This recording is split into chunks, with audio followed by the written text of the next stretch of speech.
Assalamualaikum warahmatullahi wabarakatuh. Perkenalkan, nama saya Rega Aditya, mahasiswa Ilmu Pemerintahan Universitas Jambi dengan NIM B1B121003.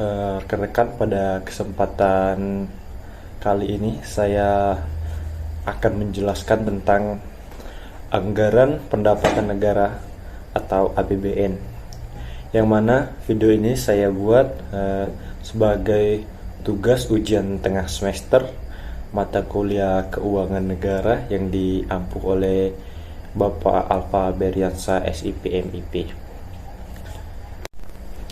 Baiklah teman-teman, langsung saja. Yang pertama-tama saya akan menjelaskan tentang pengertian dari APBN. Anggaran pendapatan dan belanja negara atau APBN adalah rencana keuangan tahunan pemerintah negara Indonesia yang disetujui oleh Dewan Perwakilan Rakyat. APBN berisi daftar sistematis dan terperinci yang memuat rencana penerimaan dan pengeluaran negara dalam satu tahun anggaran, yaitu periodenya dari 1 Januari hingga 31 Desember. APBN, perubahan APBN dan pertanggungjawaban APBN setiap tahun itu selalu ditetapkan oleh undang-undang. Adapun tujuan penyusunan APBN adalah sebagai pedoman pengeluaran dan penerimaan negara agar terjadi keseimbangan yang dinamis dalam rangka melaksanakan kegiatan-kegiatan kenegaraan. Demi tercapainya peningkatan produksi, peningkatan kesempatan kerja, pertumbuhan ekonomi, dan pertumbuhan ekonomi yang cukup tinggi, serta pada akhirnya ditunjukkan untuk tercapainya masyarakat yang adil dan makmur material maupun spiritual berdasarkan dengan Undang-Undang Dasar tahun 1945. Kemudian teman-teman, kita akan membahas tentang fungsi APBN. Fungsi APBN yang pertama yaitu fungsi otorisasi, yang mengandung arti bahwa anggaran negara menjadi dasar untuk melaksanakan pendapatan dan belanja negara pada tahun yang bersangkutan. Dengan demikian rekan-rekan, pembelanjaan atau pendapatan dapat dipertanggungjawabkan kepada masyarakat atau rakyat Indonesia. Ya, selanjutnya yang kedua yaitu fungsi perencanaan. Fungsi perencanaan mengandung arti bahwa anggaran negara dapat menjadi pedoman bagi negara untuk merencanakan kegiatan pada tahun tersebut. Bila suatu perbelanjaan telah direncanakan sebelumnya, maka negara dapat membuat rencana-rencana untuk mendukung pembelanjaan tersebut. Misalnya, telah direncanakan dan dianggarkan akan membangun proyek pembangunan jalan dengan nilai sekian miliar. Maka pemerintah dapat mengambil tindakan untuk mempersiapkan proyek tersebut agar bisa berjalan dengan lancar dan sesuai dengan tujuan awalnya. Kemudian fungsi yang ketiga yaitu fungsi pengawasan. Fungsi pengawasan berarti anggaran negara harus menjadi pedoman untuk menilai apakah kegiatan penyelenggaraan pemerintah negara sesuai dengan ketentuan yang telah ditetapkan. Dengan demikian akan mudah bagi rakyat untuk menilai apakah tindakan pemerintah menggunakan uang negara untuk keperluan tertentu itu dibenarkan atau tidak. Kemudian rekan-rekan, kita akan bahas dengan fungsi yang keempat yaitu fungsi alokasi. Fungsi alokasi berarti bahwa anggaran negara harus diarahkan untuk mengurangi pengangguran, pemborosan sumber daya, serta meningkatkan efisiensi maupun efektivitas perekonomian. Lalu, fungsi yang kelima yaitu fungsi distribusi, berarti bahwa kebijakan anggaran negara harus memperhatikan rasa keadilan dan kepatuhan. Lalu rekan-rekan, fungsi yang terakhir yaitu fungsi stabilisasi, yang memiliki makna bahwa anggaran pemerintah menjadi alat untuk memelihara dan mengupayakan keseimbangan fundamental perekonomian. Lalu pada slide yang keempat, kita akan membahas yang berkaitan dengan siklus APBN yang dimulai dari tahap perencanaan dan penganggaran hingga terakhir tahap pemeriksaan dan tahap pertanggungjawaban. Langsung saja rekan-rekan, kita akan membahas tahap yang pertama, yaitu tahap perencanaan dan penganggaran. Melansir dari situs resmi Kementerian Keuangan, periode Januari hingga Juli merupakan tahap penyiapan konsep pokok-pokok kebijakan fiskal dan ekonomi makro. Asumsi dasar ekonomi makro tersebut nantinya akan digunakan sebagai acuan penyusunan kapasitas fiskal oleh pemerintah, didukung oleh Badan Pusat Statistik atau BPS dan juga Bank Indonesia. Lalu, perencanaan dan penganggaran dilakukan kementerian atau lembaga yang kemudian menghasilkan rencana kerja pemerintah atau RKP dan rencana kerja dan anggaran kementerian atau lembaga atau disingkat RKAKL. Setelah itu, pembahasan antara kementerian dan lembaga selaku Chief of Operation Officer atau COO dengan Kementerian Keuangan selaku Chief Financial Officer atau CFO dan Menteri Perencanaan. Maka dihasilkan rancangan Undang-Undang APBN bersama nota keuangan yang kemudian disampaikan kepada DPR. Adapun penyusunan rencana kerja mengacu pada Peraturan Pemerintah Nomor 20 Tahun 2004 tentang Rencana Kerja Pemerintahan dan Peraturan Pemerintah Nomor 21 Tahun 2004 tentang RKAKL. Lalu kita masuk ke tahap selanjutnya, yaitu pembahasan APBN. Pada periode Agustus hingga Oktober dilakukan kegiatan pembahasan antara kementerian dan lembaga selaku COO dan Menteri Keuangan selaku CFO dan Menteri Perencanaan, dihasilkan rancangan Undang-Undang APBN dan Nota Keuangan. Selanjutnya dilakukan pembahasan RUU APBN antara pemerintah dan DPR dengan mempertimbangkan masukan-masukan dari DPD atau Dewan Perwakilan Daerah. Pembahasan RAPBN antara pemerintah dan DPR diawali dengan pidato Presiden menyampaikan rancangan Undang-Undang APBN tahun anggaran yang direncanakan, beserta nota keuangannya. Untuk nota keuangan dan RUU APBN pada 2014 Presiden dijadwalkan menyampaikan pidato pada pekan ketiga Agustus dalam rapat paripurna DPR. Dalam pembahasan ini, DPR dapat mengajukan usul yang mengakibatkan perubahan jumlah penerimaan dan pengeluaran dalam rancangan undang-undang tentang APBN. Pengambilan keputusan oleh DPR mengenai RUU APBN dilakukan selambat-lambatnya 2 bulan sebelum tahun anggaran yang bersangkutan dilaksanakan. APBN yang disetujui oleh DPR terinci dalam unit organisasi, fungsi, subfungsi, program kegiatan dan jenis belanja. Apabila DPR tidak menyetujui rancangan undang-undang tentang APBN yang diajukan pemerintah, maka pemerintah dapat melakukan pengeluaran setinggi-tingginya sebesar angka APBN tahun anggaran sebelumnya. Lalu ke tahap selanjutnya, yaitu tahap penetapan APBN.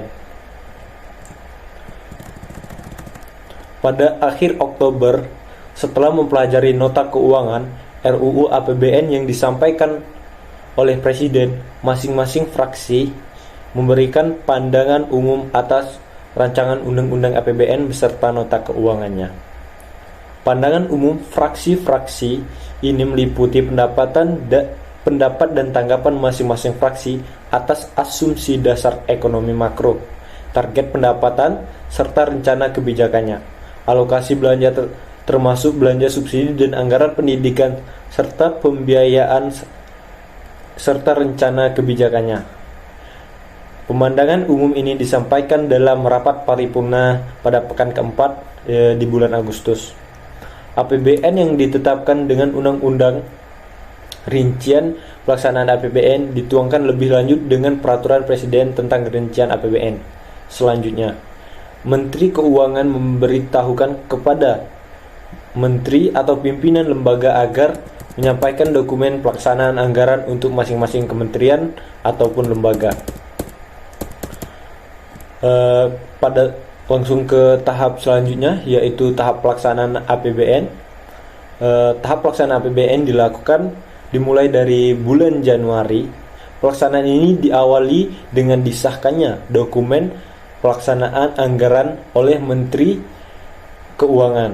Dokumen anggaran yang telah disahkan oleh Menteri Keuangan disampaikan kepada Menteri atau pimpinan lembaga, Badan Pemeriksaan Keuangan atau BPK, Gubernur, Direktur Jenderal Anggaran, Direktur Jenderal Pembendaharaan, Kepala Kantor Wilayah Direktorat Jenderal Perbendaharaan terkait, kuasa bendahara umum negara terkait dengan kuasa penggunaan anggaran.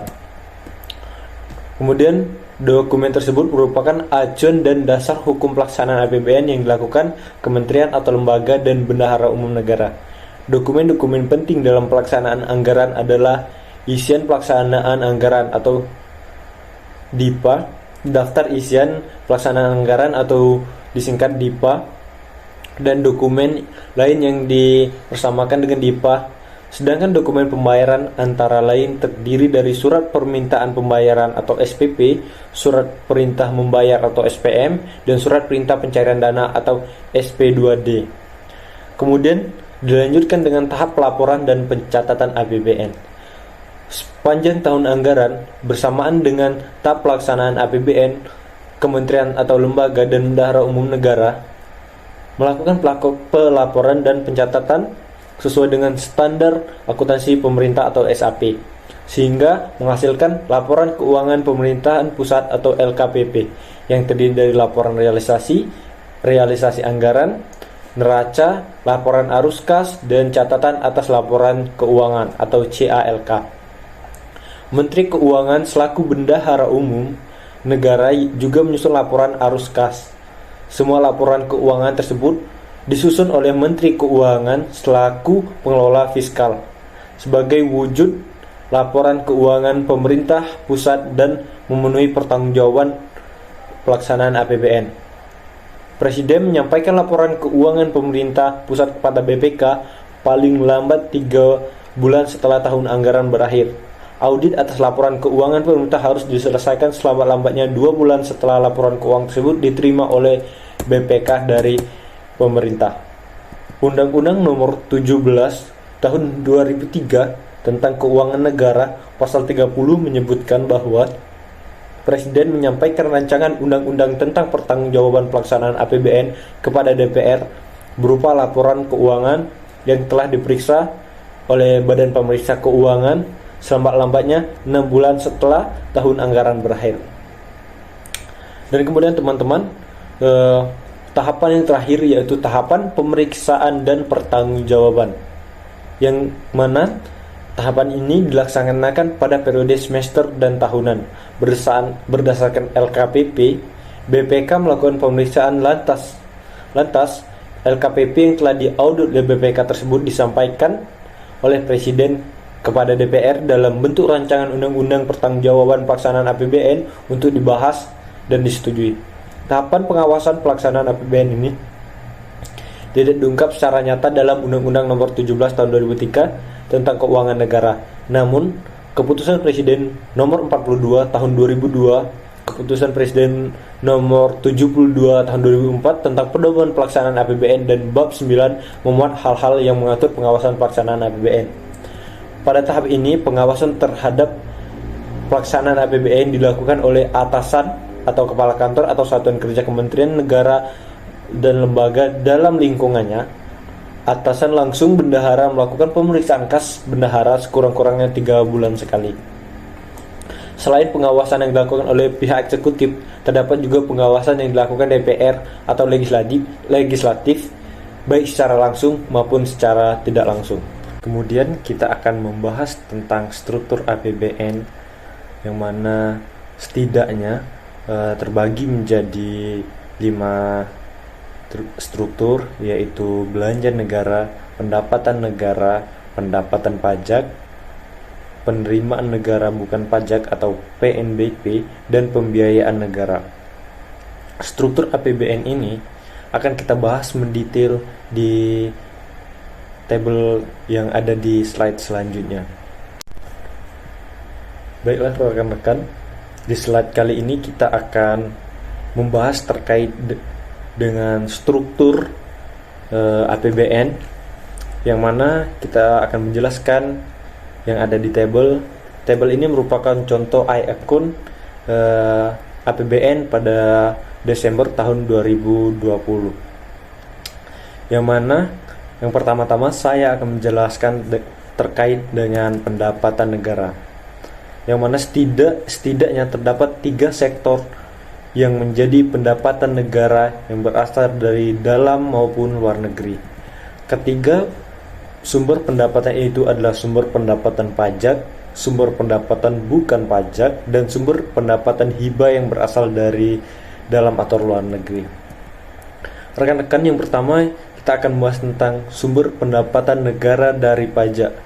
Sumber pendapatan dari pajak ini persentasinya adalah yang tertinggi jika dibandingkan dengan sumber pendapatan dari sektor yang lainnya. Sumber pendapatan dari pajak menyumbangkan setidaknya 80% dari total pendapatan negara. Pendapatan negara dari pajak ini juga berasal dari banyak objek pajak. Contohnya dari pajak pertambahan nilai atau PPN, kemudian pajak penghasilan atau PPH, pajak cukai, pajak bea masuk dan juga bea keluar, serta pajak bumi dan bangunan atau PBB dan pajak-pajak yang lainnya. Kemudian rekan-rekan, sumber pendapatan negara bukan pajak. Selain pendapatan dari pajak, terdapat juga sumber pendapatan negara yang berasal bukan dari pajak, yang dikenal dengan penerimaan negara bukan pajak atau disingkat dengan PNBP. Meski pendapatan PNBP tidak sebesar pendapatan negara dari sektor pajak, namun tetap saja PNBP menjadi sumber penerimaan cukup penting bagi keberlangsungan sebuah negara.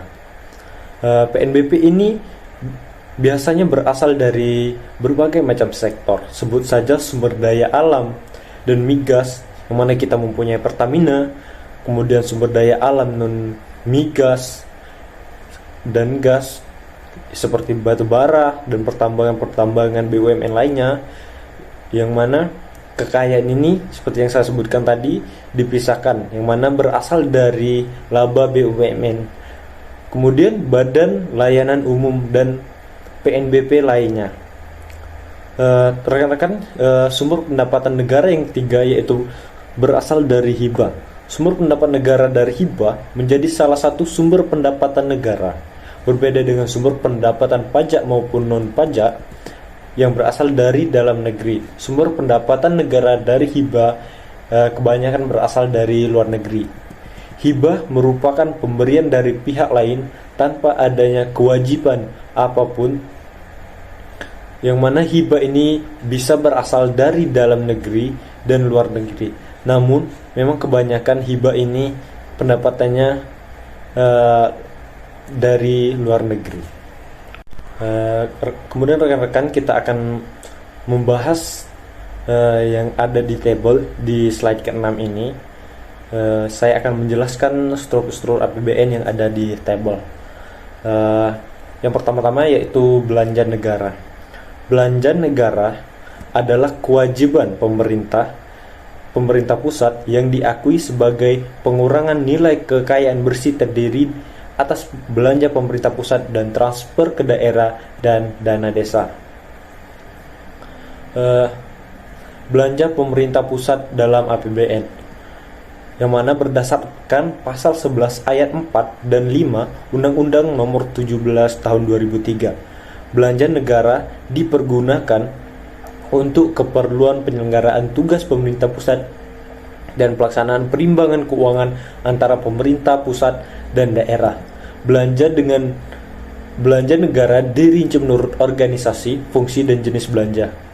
Adapun rincian belanja pemerintah pusat antara lain yang pertama yaitu belanja pegawai. Yang mana belanja pegawai ini adalah kompensasi dalam bentuk uang maupun barang yang diberikan kepada pegawai negeri, pejabat negara, dan pensiunan serta pegawai honorer yang diangkat sebagai pengawal lingkup pemerintahan, baik sebagai imbalan atas pekerjaan yang telah dilaksanakan dalam rangka mendukung tugas dan fungsi unit organisasi pemerintah. Contoh belanja pegawai Di antara lain yang pertama yaitu belanja gaji dan tunjangan melekat pada pembayaran gaji pegawai negeri sipil meliputi PNS dan TNI ataupun Polri. Kemudian yang kedua yaitu belanja gaji dokter pegawai tidak tetap. Yang ketiga yaitu belanja gaji dan tunjangan yang melekat pada pembayaran gaji pejabat negara.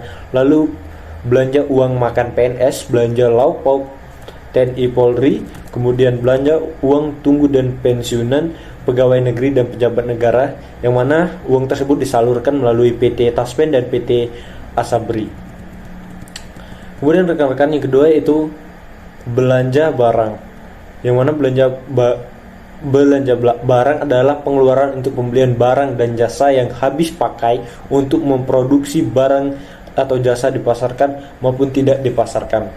Pengadaan barang yang dimaksudkan untuk diserahkan atau dijual kepada masyarakat di luar kriteria belanja bantuan sosial serta belanja perjalanan. Contoh belanja barang yang mana dipergunakan untuk belanja operasional kemudian dibagi menjadi dua lagi teman-teman. Yang pertama yaitu belanja barang operasional, yaitu pembelian barang dan jasa yang habis pakai yang dipergunakan dalam memenuhi kebutuhan dasar suatu kerja dan umumnya pelayanan yang bersifat internal, seperti belanja keperluan perkantoran, belanja pengadaan bahan makanan, belanja penambah daya tahan tubuh, belanja bahan, kemudian belanja pengiriman surat dinas. Yang kedua yaitu belanja non operasional, merupakan pembelian barang atau jasa yang habis pakai dikaitkan dengan strategi pencapaian target kinerja atau satuan kerja umumnya pelayanan yang bersifat eksternal. Jenis pengeluaran ini terdiri menjadi yang pertama yaitu honor yang terkait dengan output kegiatan, yang kedua belanja operasional terkait dengan penyelenggaraan administrasi kegiatan di luar kantor, antara lain paket rapat, pertemuan, ATK, uang saku, uang transportasi lokal, biaya sewa peralatan, dan mendukung penyelenggaraan kegiatan yang berkenaan. Yang ketiga itu belanja jasa konsultan, lalu belanja sewa yang dikaitkan dengan strategi pencapaian target kinerja. Setelah itu belanja jasa profesi. Menurut rekan-rekan kita akan membahas belanja yang tiga yaitu belanja modal, yaitu pengeluaran untuk pembayaran perolehan aset dan atau menambah nilai aset tetap lainnya, memberi manfaat lebih dari satu periode akuntansi yang melebihi batas minimal kapitalisasi aset tetap atau aset lainnya yang ditetapkan oleh pemerintah. Dalam pembukuan nilai peroleh aset dihitung untuk pendanaan dibutuhkan hingga aset-aset tersebut tersedia dan siap untuk digunakan, termasuk biaya operasional panitia pengadaan barang atau jasa yang terkait dengan pengadaan aset yang berkenaan. Selanjutnya rekan-rekan kita akan membahas tentang transfer daerah dan dana desa. Transfer daerah adalah dana yang bersumber dari APBN yang dialokasikan kepada daerah dalam rangka pelaksanaan desentralisasi yang terdiri dari dana perimbangan dan dana otonomi khusus dan penyesuaian. Dana transfer ke daerah dialokasikan untuk mengurangi ketimpangan sumber pendanaan antara pusat dan daerah, kemudian mengurangi kesenjangan pendanaan urusan pemerintah antar daerah, kemudian mengurangi kesenjangan layanan publik antar daerah, dan mendanai pelaksanaan otonomi khusus dan keistimewaan negara. Dana alokasi khusus fisik adalah dana yang bersumber dari APBN kepada daerah tertentu dengan tujuan membantu mendanai kegiatan khusus yang merupakan urusan daerah dan sesuai dengan prioritas nasional. DAK fisik ditunjukkan sebagai pendukung atau supporting terhadap APBD dalam memenuhi kebutuhan peningkatan kuantitas ataupun kualitas sarana prasarana fisik layanan publik dan atau mendukung pencapaian prioritas nasional. Kemudian rekan-rekan kita akan membahas tentang dana desa. Dana desa ini didefinisikan sebagai dana yang bersumber dari APBN diperuntukkan bagi desa yang ditransfer melalui APBD kabupaten atau kota dan dipergunakan untuk membiayai penyelenggaraan pemerintahan, pelaksanaan pembangunan, pembinaan dan kemasyarakatan dan pemberdayaan masyarakat. Lalu keseimbangan, rekan-rekan, kita akan bahas tentang keseimbangan Premier yang ada di tabel di atas, yang mana keseimbangan Premier yaitu total pendapatan negara dikurangi belanja negara di luar pembayaran bunga utang yang dalam diksi lainnya disebut pula sebagai belanja primer. Apabila nilainya negatif, maka hal ini bermakna belanja pemerintah masih lebih besar dari penerimaan. Begitu juga jika terjadi sebaliknya. Lalu yang terakhir, rekan-rekan, saya akan menjelaskan tentang surplus ataupun defisit anggaran. Anggaran surplus adalah anggaran dengan penerimaan negara lebih besar daripada pengeluaran. Kebijakan ini dijalankan apabila keadaan ekonomi sedang dilanda inflasi dan kenaikan harga secara terus-menerus. Kemudian rekan-rekan, defisit anggaran. Defisit anggaran ini terjadi ketika pemerintah melakukan belanja lebih besar ketimbang pendapatan yang diterima. Salah satunya dari pajak. Dalam periode waktu tertentu di Indonesia dilaporkan anggaran pemerintah disebut dengan anggaran penerimaan belanja negara atau APBN. Rekan-rekan semuanya, demikianlah yang dapat saya sampaikan. Saya mohon maaf apabila ada kata-kata yang salah atau menyinggung rekan-rekan semuanya, karena saya juga masih tahap belajar terkait dengan APBN ini. Demikian rekan-rekan yang dapat saya sampaikan. Saya Rega Aditya, saya akhiri, wabillahi taufiq wal hidayah. Wassalamualaikum warahmatullahi wabarakatuh. Rekan-rekan jangan lupa untuk like, komen, ataupun subscribe di channel YouTube saya ini. Terima kasih banyak.